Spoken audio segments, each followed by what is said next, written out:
Hey guys, generally when talking about card magic, people bring up things such as the riffle shuffle, the overhand shuffle, and sometimes they'll even bring up the Hindu shuffle.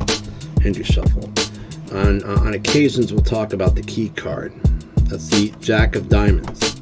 That's going to be my key card, okay? That's the key card. And this is the selection. Selection is the Jack of Clubs, right? Now if I cut the cards and complete the cut, Jack of Diamonds goes on top of the selection. So all I have to give it as many complete cuts, and that's not going to disturb the fact that there is a Jack of Clubs, and I know that that was a selection because right there is the Jack of Diamonds. Jack of Clubs, Jack of Diamonds, right? Okay, so what I'm going to do, I'm going to cut the cards again, and I'll show you the concept of the back slip force. And so you want to force the Jack of Diamonds, right? Jack of Diamonds to be forced. You can ask the spectator to call it stop. Right there. Tap on the pack. And look at that. You hand them the card, and it's the Jack of Diamonds. Right? Now, these are all basic concepts in card magic, but I like to talk about something near and dear to my heart, the tap. Right? It's the tap. It's a way of squaring up the pack. Some people believe in squaring action.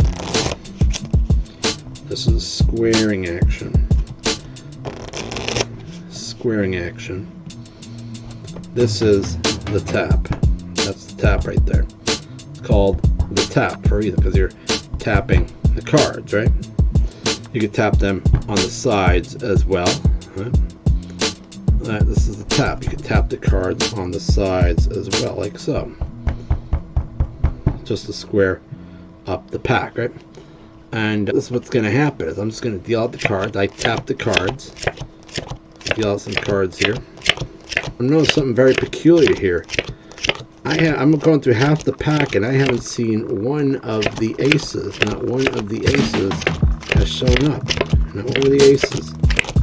That's probably because the aces, after tapping them so hard, have flown into my jacket pocket. There they are.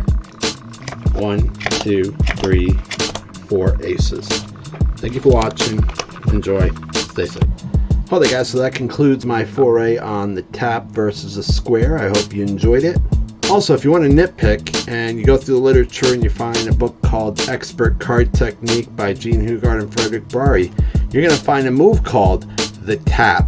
And with the tap, it looks something like this.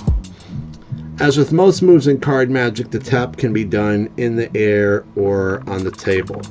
First, let's look at it in the air. If I take the card, the Jack of Clubs, and I push it in, and leave it protruding a little more than the width of the border, Now what I do is I tap the card first from the bottom,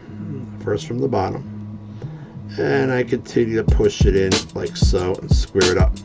Now they believe the Jack of Clubs is off, but what happens if I remove my right hand? What if I remove my right hand? Look at that, there is a card sticking out. I bet if I remove that card sticking out, it is in fact the Jack of Clubs. Look at that. Done on the table. We have the Jack of Clubs. We insert the Jack of Clubs about center.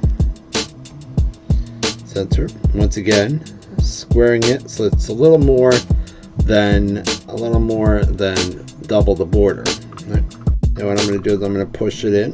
And I'm going to square it up like so. I'm going to square up that card. Make sure I can't get to it. But if I remove my right hand again, you see a card. There's that little jogged card. You see it right there. You see that? Pull it out, and it's in fact the Jack of Clubs. Thank you for watching. Enjoy.